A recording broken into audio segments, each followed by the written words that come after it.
The Signal Oil Program, The Whistler.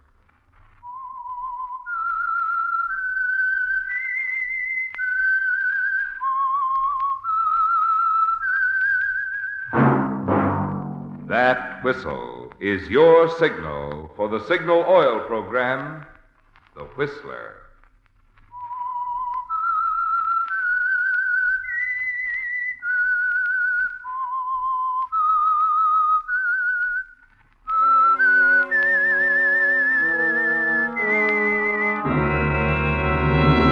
I am the Whistler, and I know many things, for I walk by night.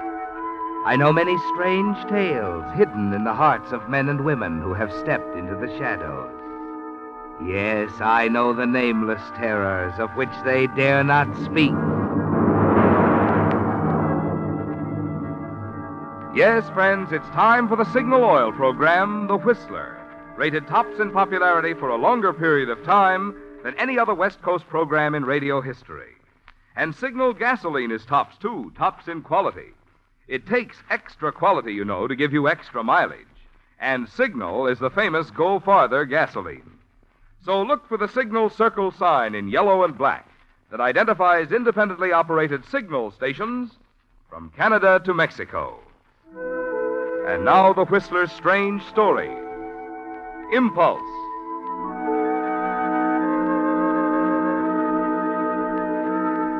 The crowd in the waiting room of the New York airport hardly noticed the small, slender man in a trench coat standing near the magazine counter. The few who gave him a passing glance certainly had no way of guessing what was going through his mind at the moment, for his face betrayed no sign of the struggle that raged within him. Christopher Daniels, professor of English, was striving to reach a decision, a very important decision. At this moment, Christopher Daniels had reached the crossroad. He had a choice to make. He could go on living his own dull life, or a new life, the life of another man, a man whose name was now being called over the public address system. Mr. Neil Baldwin, please report to the reservation desk immediately. Mr. Baldwin, please. Suddenly, Christopher Daniels shuddered. It had all happened so suddenly, it seemed like a bad dream. Yes, a bad dream that had started that afternoon in his room at the hotel. Perhaps it had really started this morning at his home in New Haven, that unpleasant scene with his wife, Blanche. He'd forgotten what had brought it all on. Money, his job. It didn't matter, really. The scenes with Blanche always ended the same way. Oh, Blanche, please. We've been all over this time and time again. Yes, we have, Chris. And what good has it done? You never think of me, really, what I gave up to marry you. I know. I could have had a lot of things, Chris. But no, I had to fall in love with an unambitious English professor. Blanche. A professor who writes second-rate poetry on the side. That's enough. Is it? Every time I've suggested you give up this seamy job of yours. Blanche, leave me alone. Please, just leave me alone.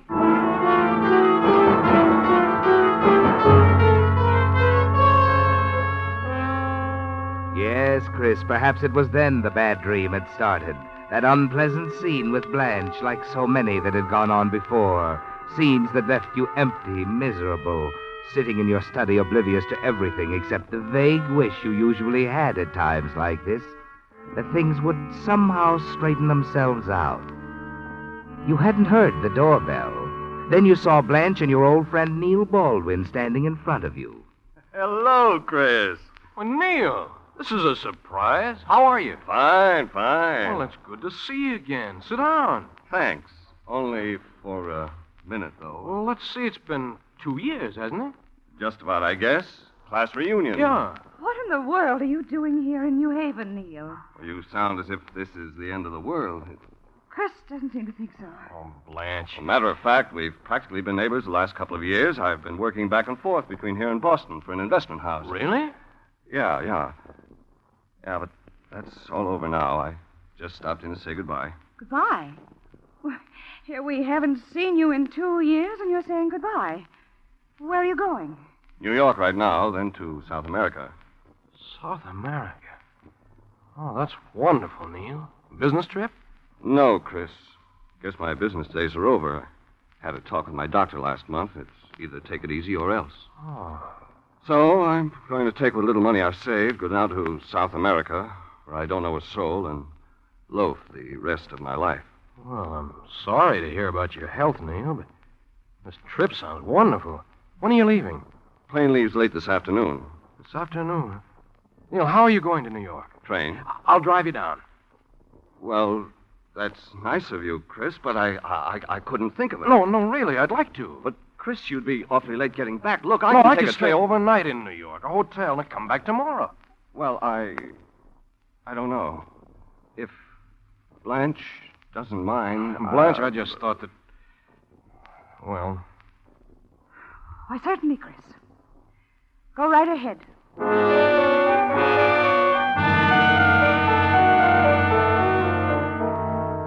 A sudden impulse, wasn't it, Chris? Perhaps you hoped that would straighten things out between you and Blanche, just getting away from her overnight. Quickly, you run upstairs to throw a few things in your bag. And later, as you're driving Neil down the coast toward New York... Cigarette, Chris? No, thanks.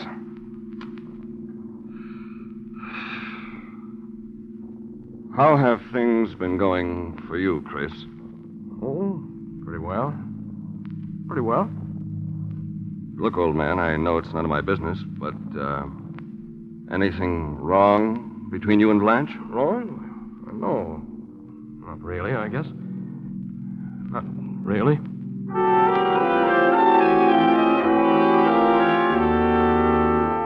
You can't very well tell Neil the truth, can you, Chris? Tell him that long ago you realized you didn't love Blanche anymore. That you haven't done anything about it because you're sure she needs you. Yes, despite her attitude, her obvious annoyance with you, you're certain she loves you, needs you.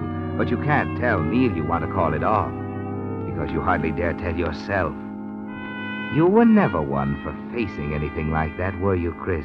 You're the kind who always hopes things will straighten themselves out somehow, that it will all be arranged for you. Now you're running away overnight, hoping that will do the trick. And later, as you park your car in the garage, check in at the New York hotel, you think of something else that might help. The eating place in Greenwich Village you used to like. But Neil doesn't seem interested. To tell you the truth, Chris, I'm worn out. Oh. Well, it wasn't important, really. Look, I'm not hungry anyway. Why don't you run along to your restaurant? I'll just stretch out here on your bed. Take a nap. Well, I could do that, I suppose. You wouldn't mind? Of course not. We have plenty of time. Plane doesn't leave for another 3 hours. I need the rest. Go on, run along, Chris.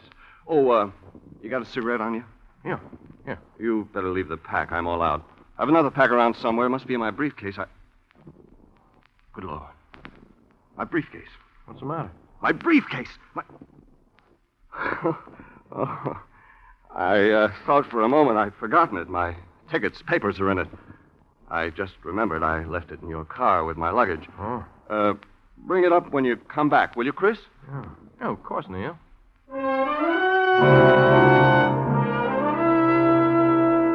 You leave Neil stretched out comfortably on your bed, cigarette smoke curling from his nostrils. You go on to that quaint little restaurant in the village. But that doesn't seem to help. You sit there, hardly touching the food or the wine. Finally, you leave, drive back to the hotel, park your car, and start down the block with Neil's briefcase tucked under your arm. It isn't until you're almost to the hotel entrance that you notice the excited crowd milling about, the policemen keeping them back, and the white ambulance slipping Out of my away. room. What's the matter, officer? There's been a fire upstairs in the hotel. No one allowed on the 7th floor. Fire? 7th floor? Yeah, a man burned to death up there. Must have been smoking in bed.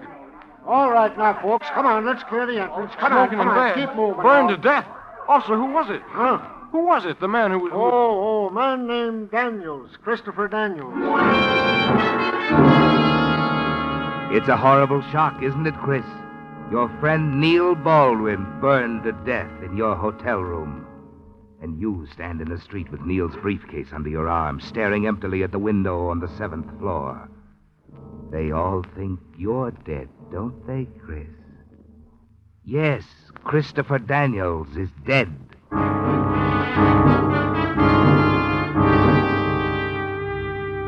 Somewhere you find your way back to your car.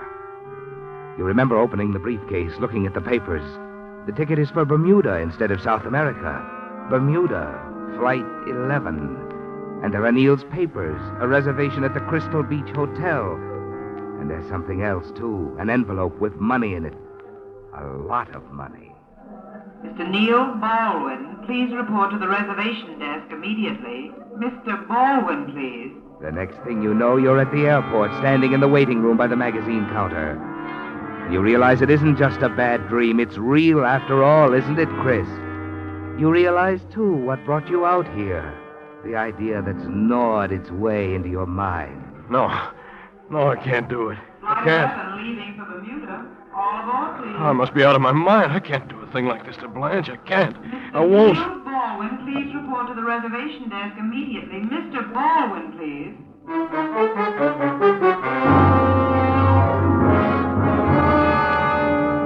Name, please? Mrs. Farley Crane, New York. This is Flight 11, Bermuda, isn't it? That's right, Mrs. Crane. Step up, please. Your name, sir? Your name, sir? Baldwin. Neil Baldwin.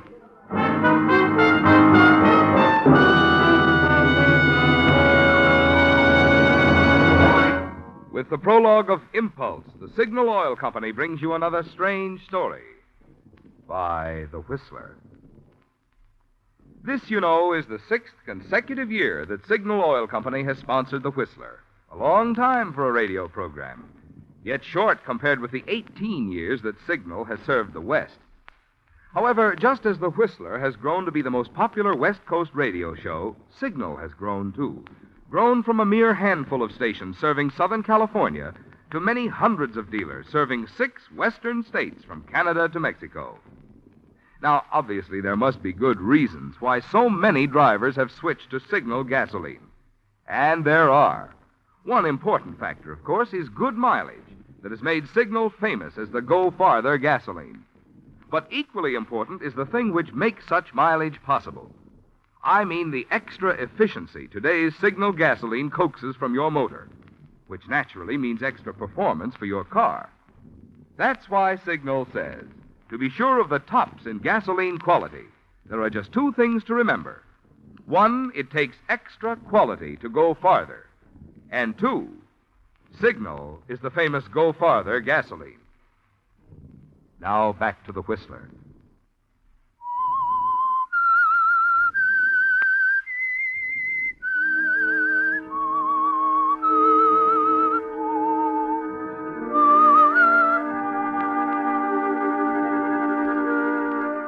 It's a long way from New Haven to Bermuda, isn't it, Chris? And it's too late to turn back. You finally made your decision. Or was the decision to assume Neil Baldwin's identity thrust upon you? Was this the way things were straightening themselves out like you'd hoped for? And right now you don't want to turn back. No, you've managed to put your wife Blanche out of your mind with the help of Dorothy Gilbert. Yes, it was on the plane trip to Bermuda that you met her. And the 2 of you hit it off right from the start. You sensed instinctively that the 2 of you had a lot in common. You felt a pleasant glow when she smiled. Finally, there's the arrival itself, the beautiful green island of Bermuda looming up in a turquoise sea. You check in at the Crystal Beach Hotel, register as Neil Baldwin. Later, in one of the quaint horse-drawn surreys, you ride over to Belmont Manor, where Dorothy is staying. You're excited, aren't you, Chris? Like a schoolboy on his first date. I didn't expect to see you so soon. I couldn't wait, Dorothy. You ready? Ready? Where are we going? Across the island. I'm going to show you something you'll never believe. Pink sand. Pink sand. Yeah. Oh, that sounds wonderful. It's got flecks of pink coral all through it. The whole beach just below my hotel is that way. Come on, you've got to see it. All right, I'd love to. Well, then come along. My carriage awaits without.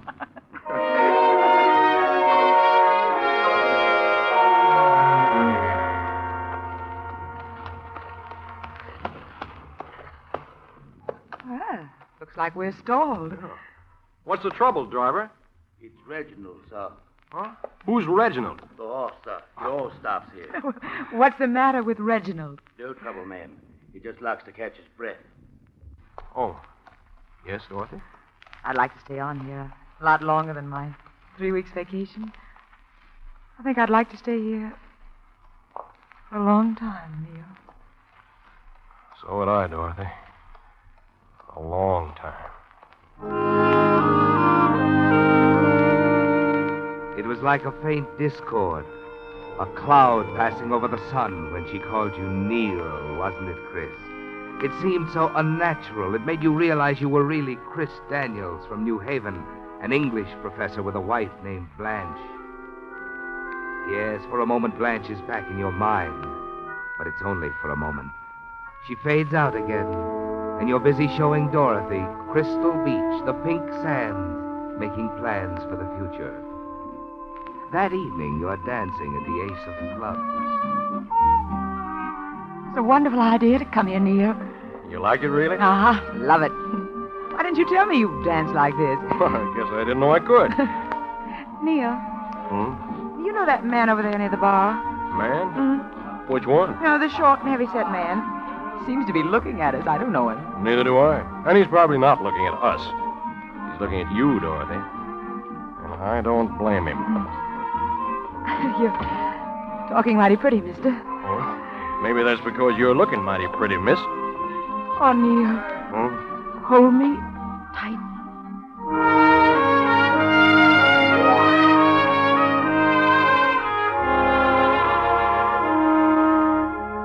Well, Chris, there's no doubt in your mind about what's happening to you and Dorothy, is there? It's all very simple. You're certain she's in love with you, and you're in love with her. Yes, for the first time in your life, you're in love. But the cloud's over the sun again. This time it won't go away. This whole thing is unfair to Dorothy, isn't it? And you're thinking about Blanche, that it's also unfair to her. Now you've got to make another decision. You're still thinking about it as you take Dorothy back to Belmont Manor, then return to your hotel. As you walk into the lobby, the desk clerk gives you something else to think about. Hey, Mr. Baldwin. Mr. Baldwin. Oh. Yes? What is it? Message for you, sir. Came while you were out. A message? Telephone call from New York. I took it myself. New York? Just from your wife, Mrs. Baldwin. Said to expect her sometime in the next few days. You hadn't counted on anything like this, had you, Chris? Neil had never mentioned his wife to you. You had no idea he was married. Neil Baldwin is dead. You're using his name. And Mrs. Baldwin will be arriving in a few days. You're trembling as you turn away from the desk clerk, start for the stairs, and then... Mr. Baldwin, one more thing. Yes? I almost forgot to tell you. There was a man here earlier in the evening asking about you. What do you want? Well, he didn't say. I thought you'd gone over to the Ace of Clubs, so I... What do he look like? Oh, what a blue suit, a rather short, heavy-set man, as I remember. Yes, Chris, it's the short man again. The same man who was staring at you tonight when you were dancing with Dorothy at the Ace of Clubs. You're certain he's following you, aren't you? Perhaps he's from the police, and you wonder if he knows the truth about you. You hurry up to your room, and there's little sleep for you that night. The pressure is building, isn't it, Chris? First the message from Neil's wife, then the discovery that you're being followed. Yes, the pressure is mounting, and a strain on you begins to show the next evening at dinner. Neil, what's the matter? Matter? Nothing, Dorothy. Oh, yes, there is. All evening you've been acting so strangely. You look almost... What is it, darling? Dorothy, you'll have to trust me. Although you've no reason to, I must admit. I do trust you, Neil. I've a good reason to. Being in love with you is a good reason. Let's get out of here, Dorothy. All right. Neil, there's that man again at the table near the wall. He seems to Don't be... look around, Dorothy. Just keep walking. What? Yes, Neil, of course. If you don't mind, I think I'd better take you back to your hotel. Neil, that man, is he what's bothering you? He's part of it. He's been following you, hasn't he? Are you in trouble, Neil? Yes, Dorothy. I'm in trouble.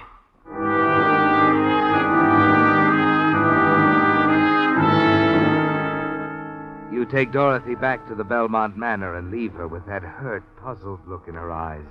the look you'd give anything to smooth away. Then you go back to your hotel, and as you enter the lobby, the desk clerk calls to you. Oh, Mr. Baldwin. Yes? There was another telephone call for you an hour ago from New York, from Mrs. Baldwin. What did she say? That she was able to get plane reservations. She'll arrive tomorrow morning. You run blindly out of the hotel into the night.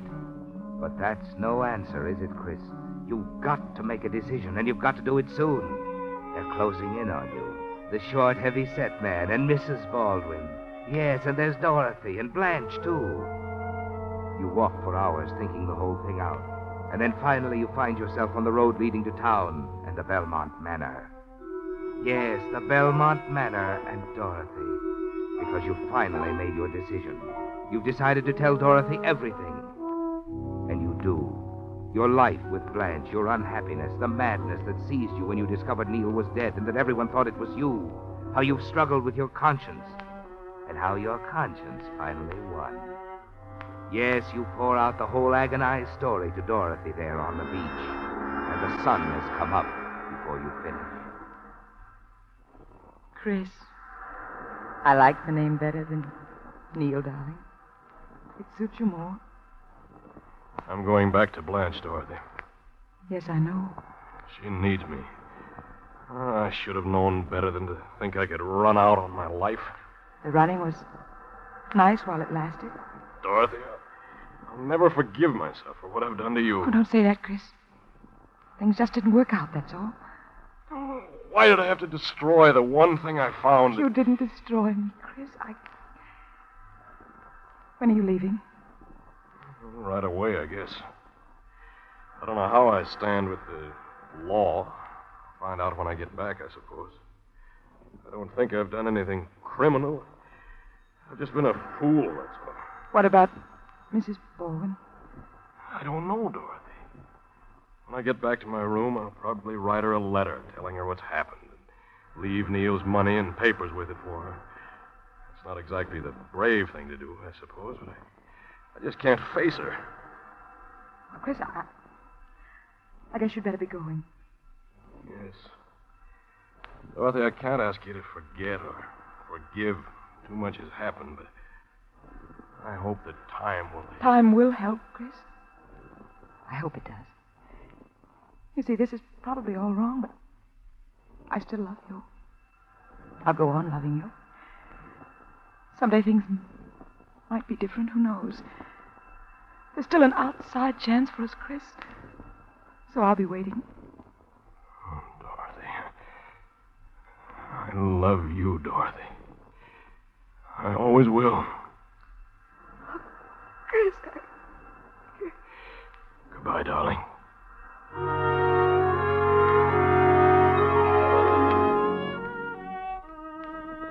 It's all over now, isn't it, Chris? And there's nothing left to do but go back to your hotel, write the note to leave for Neil's wife, and then buy your ticket back to the United States, back to New Haven and Blanche. But it's not as easy as it sounds, is it? Writing the letter to Mrs. Baldwin is not easy. There's a lot of explaining to do. You're so engrossed in the letter that you don't hear the door behind you close softly. You don't see the short, heavy-set man walk silently across the room and stand looking over your shoulder. Hello? What are you writing, a confession? Who are you? Jim Mason, private detective. What do you want? I think you know what I want. You and I are going to have a nice long talk, brother. Because right now you're looking an awful lot of trouble right in the eye.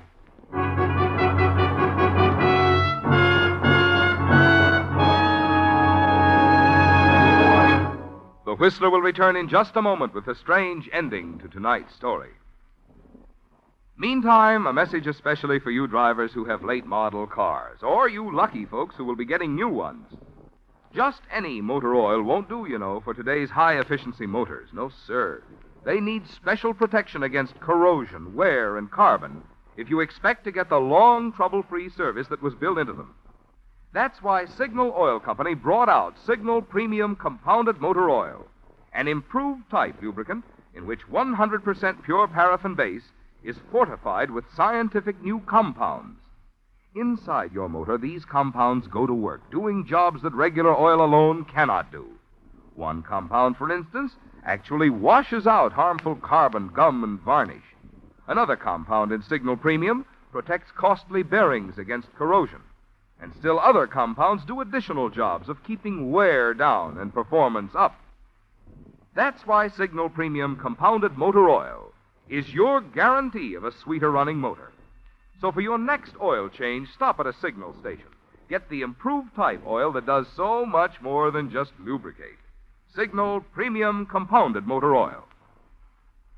And now back to the Whistler. Well, Chris, they finally caught up with you. Your little adventure is at an end. Your first decision to use Neil's name, run away from home, was a bad one, wasn't it? And your second decision to go back. It looks like you made that one a little too late. Because now no one will ever believe you really were going back. There's only one thing to do, one thing you know how to do. And that's to tell Mason the whole story, just as you told it to Dorothy. And that's what you do. You give Mason the whole story. Sort of a wild tale, ain't it? Oh, I know it must sound... You but can I can prove you're not Neil Baldwin? Well, yes. Yes, of course I can. Well, then you're a lucky guy. Lucky? Yeah, that dough he had, the $12,000 he told you he'd saved up to retire on. Yeah? Well, he embezzled it from the company he worked for. What? They sent me down here after him. You still have the dough? Yes, it's over there in the briefcase. I haven't touched it. Good. Getting that dough back is all the company's interested in. And as far as I'm concerned, you can go on your way.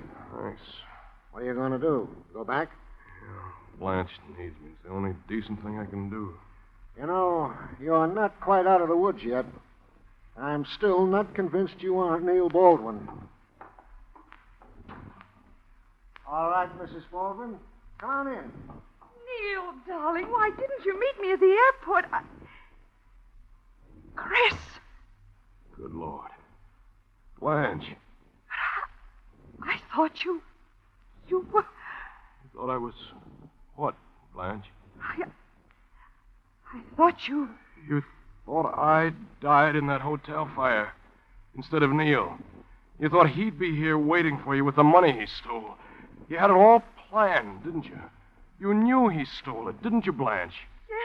Yes. And all the time I've been torturing myself, thinking about what I'd done to you. Chris, Oh, you know, I'm glad you came down here to meet Neil. It's kept me from making an awful mistake. Mistake? That's right. An awful mistake. But it doesn't concern you anymore, Blanche. Just me. And someone who's waiting for me over at the Belmont Manor.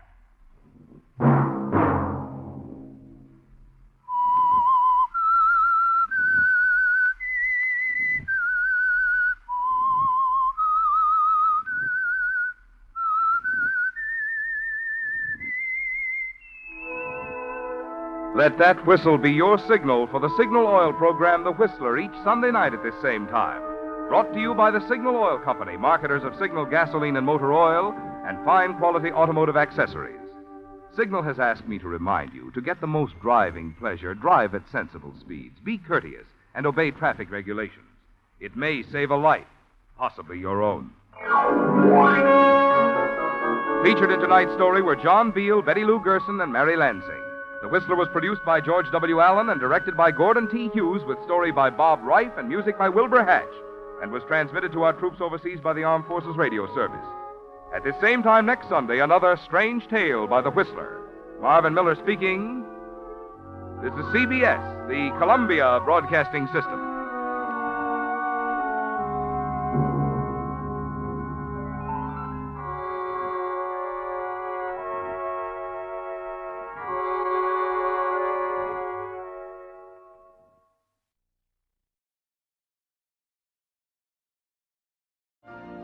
You've been listening to the OTR Gold Network. Find more classic radio at otrgold.com.